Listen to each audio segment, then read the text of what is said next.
বন্ধুরা, আমি এর আগের দিন একটা ভিডিও করেছিলাম তানিশকে নিয়ে, মিতু তানিশকে নিয়ে। তো সেদিন বলেছিলাম ভিকটিম কার্ড কে খেলছে। আজকে ফাইনালি ভিকটিম কার্ড খেলা কমপ্লিট হলো। তানিশের তানিশ নয়, মিতুর চ্যানেল থেকে ভিডিও আসলো, দেখলাম সেই ভিডিওটা। কালকের ভিডিও অবশ্যই, আমি আজকে ভিডিও করছি।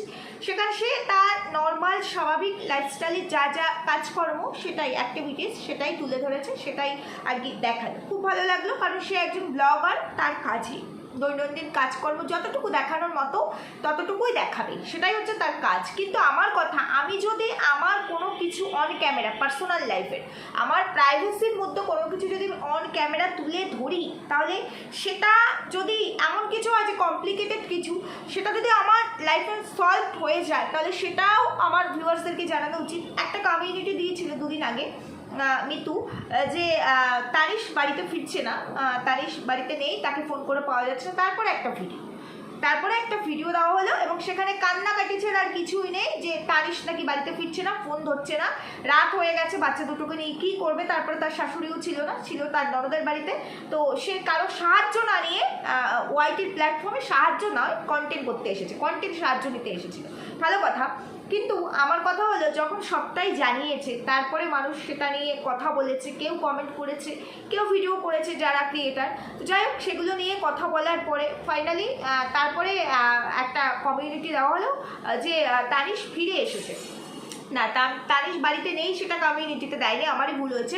সেটা হচ্ছে ভিডিওর মারফত দিয়েছিল। তানিশ যে ফিরে এসেছে সেটা কমিউনিটিতে। এবার তারপরে নর্মাল ব্লগ। তাহলে আমার সংসারে অশান্তির কারণে আমার স্বামী বাড়ি থেকে বেরিয়ে গেছে, তাকে পাওয়া যাচ্ছে না, তাকে কি করে পাওয়া গেল?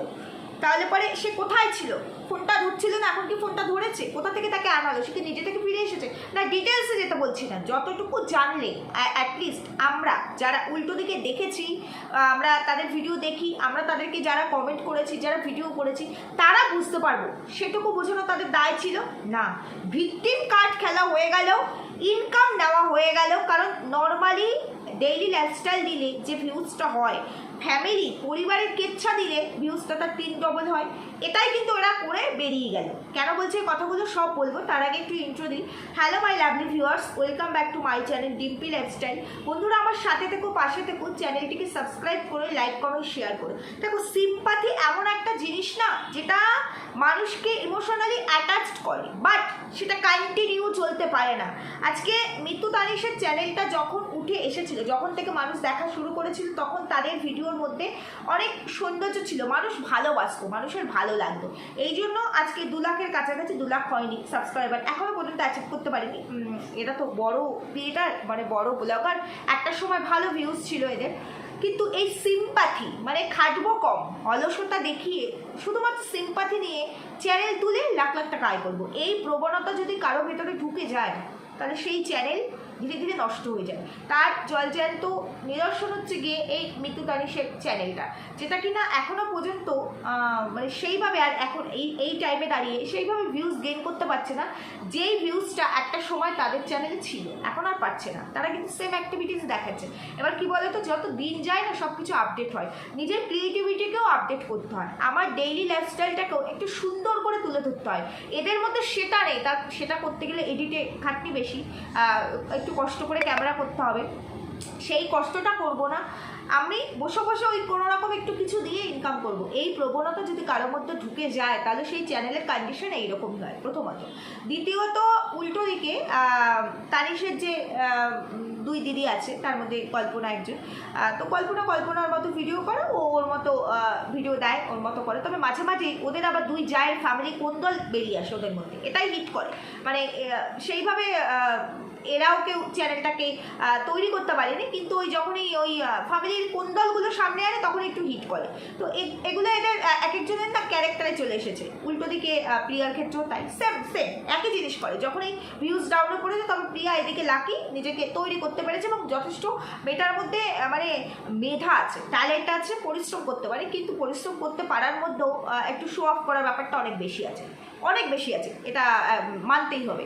আর উল্টো দিকে তানিশের যে বদ্দি, বদ্দির যে চ্যানেলটি, আমি শুধু একটা কথাই বলতে চাই, ভিডিও দেখে আসলাম, অনেক দিন ধরেই তানিশের দিদি অসুস্থ, অনেক দিন ধরেই অসুস্থ। দেখো আলসার এখনকার দিনে বড় কিছু নয়, আবার আলসারও ঠিকমতো ট্রিটমেন্ট না হলে পরে সেটা অনেক অনেক বড় কিছু হয়ে যায়। তাহলে জিনিসটা যখন ধরা পড়েছে তার জন্য প্রপার ট্রিটমেন্ট, যা যা খাওয়া দাওয়া যেভাবে মেনটেন করতে বলা হয় আলসারে মেনলি, সেইগুলো করলে পরে আলসার ঠিক হয়ে যায়। এটাতে ভয় পাওয়ার মতো কিছু নেই এখনকার সময়। একটা সময় টিবি খুব ভয়ানক ছিল, এখন কিন্তু টিবি কোনো ব্যাপার নয়। এখন এগুলো হসপিটালে, সরকারি হসপিটালগুলোতে বিনামূল্যেই চিকিৎসা হয়। তাহলে সেইখানে দাঁড়িয়ে সিম্প্যাথি কার্ড দিয়ে আমার মনে হয় খুব বেশি দিন মানুষ চ্যানেল চালাতে পারে না। আজকে ম্যাক্সিমাম ক্ষেত্রে তানিশের বদ্দির চ্যানেলটার কথা বলছি, তার ব্লগ ভালো লাগে, যেহেতু গ্রামের সহজ সরল সাদামাটা ব্লগ ভীষণই ভালো লাগে, কিন্তু তার মধ্যে সিম্প্যাথি বেশি থাকে। তার ভিডিও ডে 1 থেকে দেখেছি, তার যে মানে দুর্বলতা সেটাই তার ভিডিওর কন্টেন্ট হয়ে যায়। সেটাই আজকে অসুস্থ, এর আগে যখন অসুস্থতা ছিল না তখনও তাদের যে ফ্যামিলি মানে ভেতরকার দুর্বলতাটাই তাদের কন্টেন্ট হয়ে যায়। দেখো একটা সাধারণ পরিবারে, খুব সাধারণ পরিবারে যদি কোনো রোগ থাকে, সাধারণ পরিবার হোক বা অসাধারণ পরিবার হোক, রোগ যদি কোনো পরিবারে থাকে একমাত্র সেই পরিবারই বোঝে যে তাদের কি অবস্থা, মানে রাজাও ফকির হয়ে যায় রোগের ক্ষেত্রে। কিন্তু সেই জায়গায় রোগটা যখন আইডেন্টিফাই হয়, তারপরে এই সব রোগ যখন চিকিৎসার জায়গা আছে সরকারিভাবে, সবটাই বিনামূল্যে হয় না, কিছু খরচা তো ডেফিনেটলি করতে হয়, তো সেটা করতেই হবে। সবটা তো আমি অন্যের উপর নির্ভর করে চলতে পারি না, চলা কি যায়। তো সেইখানে দাঁড়িয়ে ওই একই রোগ কন্টেন্ট এটা নয় সেটা, সেটা নয় এটা। আমার যেটা দেখলাম খারাপ লাগলো, মেয়েদের জন্য কষ্ট করে কিছু জিনিস তৈরি করেছিল গোল্ডের, সেগুলো বন্ধক দিয়েছে। আর এই বন্ধকটা দিয়েছে তো নিজের রোগটাকে ট্রিটমেন্ট করানোর জন্য, নিজেদের জন্য, নিজে সুস্থ থাকার জন্য। সেটা কন্টেন্ট করে লাভটা কী হলো? আখেরে সিম্পাথি না হলে তাছাড়া আর কিছু না। এই যে কেউ কমেন্ট করছে একবারের জায়গায় 3বার ভিডিও দেখছি, কেউ হেল্প করবে, এটা নিয়ে কতদিন চলতে পারে? এটা নিয়ে কতদিন চলতে পারে মানে একটা চ্যানেল?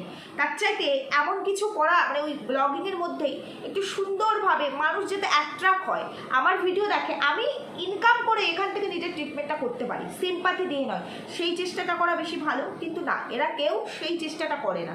এই রকম সোশ্যাল মিডিয়া ওয়াইটি প্ল্যাটফর্মে বহু মানুষ আছে, বহু এরকম ক্রিয়েটার আছে যাদের চ্যানেল আছে, যারা কেউ ক্যান্সার পেশেন্ট, কেউ সিকেডি পেশেন্ট, এরকম বহু আছে।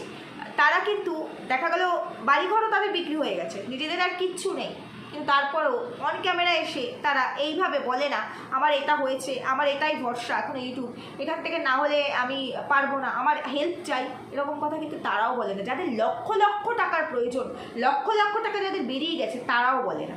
কিন্তু এরা সামান্য জিনিসটাকে অনেক বেশি অসামান্য করে তোলে, আমার তাই মনে হলো। কারণ আলসার যদি ধরা পড়ে, আলসার যদি জানা যায়, আলসার আমার মনে হয় না খুব বেশি মারাত্মক ভয়ের কিছু, কখনোই মনে হয় না। তবে হ্যাঁ, আলসার অনেক বড় জায়গায় চলে যেতে পারে যদি তার ট্রিটমেন্ট না হয়। আর এগুলো এখন সরকারি জায়গায় ভালো ভালো ট্রিটমেন্ট হয়, কারণ এখন টিভিগুলো দেখবে, জানতে পারলে হসপিটাল থেকে লোক বাড়িতে পাঠিয়ে দেয় তার ট্রিটমেন্ট করার জন্য।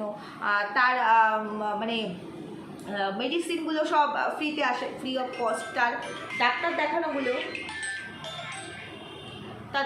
দেখানো থেকে শুরু করে তারপরে ইভেন কিছু টাকা পয়সাও দেয় সরকারি তরফ থেকে। আলসারের ক্ষেত্রে এগুলো করে আমি বলছি না, কিন্তু আলসারও ফ্রি অফ কস্ট ট্রিটমেন্টটা তো হয়। যদি আমার 5 টাকা খরচা হয়, সেখানে যদি আমার 3 টাকা সেভ হয়, 2 টাকা খরচা হয়, সেটাই অনেক। তো তারপরেও সেই সব ফেসিলিটি থাকার পরেও এরা শুধুমাত্র সিম্পাথি কার্ডেই খেলে। এটাই আমার সবথেকে বেশি আশ্চর্য লাগলো, যে এটা না করে আমার কন্টেন্টটাকে যাতে আরও সুন্দর করা যায়, যাতে আমি আজকে যদি আমার 20 জন ভিউয়ার্স আমার ভিডিও দেখতে ভালোবাসে, তাহলে হয়তো সেদিন যদি আমি এরকম করতে পারি যে 50 জন ভিউয়ার্স আমার ভিডিও দেখবে, তাহলে পরে আমাকে না আমার পরিবারের দুর্বল জায়গাগুলোকে তুলে ধরতে হবে না, আমি নিজেই স্বাবলম্বী হয়ে যাব আমার ভিডিওর দ্বারা আর্ন করতে, তাই না? তো এই জিনিসগুলো যখনই চলে, সিম্প্যাথি কার্ড যখনই খেলা হয়, তখনই ভিউজটা একটুখানি বাড়ে।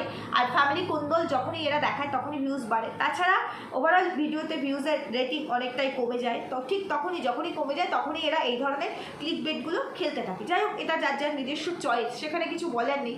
কিন্তু যেহেতু অন ক্যামেরায় জিনিসগুলোকে দেখায়, অন ক্যামেরা আমরা যদি কোনো কিছু দেখি, তাহলে সেটা নিয়ে কথা বলার অধিকার সবার আছে। তো এই যে ভাই বোনেরা, এরা প্রত্যেকেই এরা জানে যে আমরা প্রফেশনালি এই জায়গায় এসেছি। এবার আমাদের ক্রিয়েটিভিটি থাকুক বা না থাকুক, ইমোশনালি মানুষকে অ্যাট্রাক্ট করতে হবে, এই ক্রিয়েটিভিটি আমাদের মধ্যে আছে। যার কারণে দেখবে এদের মধ্যে এই যে ফ্যামিলিতে যারা এই ফ্যামিলিতে যারা ব্লগার, তাদের প্রত্যেকের মধ্যেই দেখবে এই ফ্যামিলি কোন্দল, নোংরামি, এ ওকে ঢিল ছোড়া, ও ওকে পাটকেল ছোড়া, আর নাহলে সিম্পাথি কার্ডে খেলা। এই ছাড়া এদের ভিডিওতে কিছুই নেই, আর নেই বলেই এদের ভিডিও গ্রোথ করে না। এদের ভিডিও মানুষের দেখার ইন্টারেস্টটা থাকে না, কমে আসে। কারণ দেখবে তুমি যদি রোজ রোজ বলতে থাকো, রোজ কান্না করতে থাকো, কিন্তু কান্না করার কারণটা সেটা যদি সলিড না হয়, তুমি রোজ কাঁদছো দিনের পর দিন, মাসের পর মাস, বছরের পর বছর, একটা সময় মানুষ তোমার থেকে মুখ ফিরিয়ে নেবে। আরে আপনজন, যেখানে এরা নিজের ঘরের ভেতরে থেকে নিজের আপনজনেরা এদের আপন হয় না, সেখানে উল্টো দিকে ভিউয়ার্সরা অনেক ভালো, যারা কিনা এদেরকে সাপোর্ট করে যথেষ্ট, তারপরেও এরা এর থেকে আরও অনেক বেশি এদের কাছ থেকে আশা করে। এই জিনিসটাই প্রচণ্ড খারাপ লাগে, যেহেতু এটা একটা প্ল্যাটফর্ম, এখানে আমরা কাজ দেখাতে এসেছি, ক্রিয়েটিভিটি দেখাতে এসেছি, মানুষ সেটাই দেখে। প্রথমত ইনফ্লুয়েন্সার মানে যেখান থেকে আমি কিছু ইনফ্লুয়েন্স করব, সেখান থেকে উল্টো দিকের মানুষরা আমার থেকে কিছু জানতে পারবে, কিছু শিখতে পারবে। প্রথমত এদের কাছ থেকে জানা শেখার পার্ট তো নেই, কোনোদিনও ছিলই না, সে ভুলেই যাও। শুধুমাত্র কিভাবে সিম্প্যাথেটিকভাবে আমি আমার কষ্টটাকে তুলে ধরতে পারি, যতটা কষ্ট তার থেকে অনেক বেশি হাইলাইট করতে পারি, আর ইমোশনালি উল্টো দিকের মানুষগুলোকে অ্যাট্রাক্ট করতে পারি আমার দিকে। এই ছাড়া এদের ভিডিওতে ওভারঅল আমার এখনো পর্যন্ত মনে হয় না দেখার মতো কিছু আছে। তো সেইটুকুই আমার বলার ছিল। আমার খুব বেশি বড় ভিডিও করার নেই, বেশি কিছু বলার নেই, কারণ কেউ আমার ওই খোরাক করার পাত্র নয়। যতটুকু আমি দেখি একজন সাধারণ মানুষ হিসাবে যেটুকু আমার মনে হলো সেটুকুই আমার বলা কর্তব্য। যেহেতু আমি একজন কন্ট্রোভার্সি ক্রিয়েটার, আমি একদমই কন্ট্রোভার্সির বাইরে অন্য কোনো রকম ক্রিয়েটার নই যে আমি আমার ক্রিয়েটিভিটি দেখাবো। আমার ক্রিয়েটিভিটি এটাই যে ব্লগাররা যদি কোনো ভুল করে বা ঠিক করে, সেগুলোকে নিয়ে আলোচনা সমালোচনা করাটাই আমার ক্রিয়েটিভিটি। তাই আমি তো আমার জোনারের বাইরে বেরিয়ে গিয়ে কিছু করতে পারবো না, আমি আমার জোনারে থেকেই আমার কাজটা করব। তো এই দুজনের ভিডিও দেখে ওভারঅল আমার এটুকুই মনে হলো যে সিম্প্যাথি নয়, সিম্প্যাথি একদমই নয়। নিজেদের মেধা দেখাও, সেটা মিতু তানিশের ক্ষেত্রেই হোক আর ওর বদ্যের ক্ষেত্রেই হোক, যাদের ক্ষেত্রেই হোক, প্রত্যেক দুজনকেই বলছি। আর মিতু তানিশকেও বলবো ভিকটিম কার্ড নয়, ভিকটিম কার্ড খেলে বেশি দিন আগানো যায় না, বুঝতে পেরেছো? ক্লিকবেট খেললে একটা দুটো ভিডিওতে ভিউজ আসবে, তার থেকে বেশি নয়। আজকে তারিখ যখন ফিরে আসলো, অনেক ভিউয়ার্সরা কমেন্ট করছে কী করে ফিরে আসলো, কোথায় ছিল, কেন ফোন ধরছিল না, কোনো উত্তর নেই। নর্মাল লাইফ, সেখানে এর নর্মাল লাইফটা দেখে নর্মাল লাইফে নর্মাল ভিডিও দিচ্ছে, হয়তো ভেতরে আছে একটা দোলাচল আছে সংসারে, যেহেতু এরকম একটা কিছু ঘটে অবশ্যই আছে একটা কষ্ট, বা ভেতরে যেটাই চলছে না কেন সেটা হয়তো আর তুলে ধরলো না, ঠিক আছে। তাহলে এর আগে কেন তুলে ধরলো? তাহলে কোনোটাই তুলে ধরতো না। আমার কথা হলো তাহলে কোনোটাই তুলে ধরতো না। আমি বলছি না প্রাইভেসিকে বিক্রি করতে হবে, কিন্তু একটা মানুষ মিসিং, সে বাড়িতে আসছে না, ফোন ধরছে না, বাকি মানুষগুলো তার জন্য টেনশন করছিল, তাহলে সেই জায়গায় অন্তত সেইটুকু ক্লারিটি ভিউয়ার্সটা পেতে পারে, এটুকুই আমার মনে হলো। যাই হোক, ওভারঅল আমার আর কিছু বলার নেই, খুব ছোট্ট একটা ভিডিও করলাম। দেখা হবে তোমাদের সঙ্গে পরবর্তী ভিডিওতে। তোমরাই জানিও আমি ঠিক বললাম না ভুল বললাম। সবাই সুস্থ থেকো, ভালো থেকো, টাটা।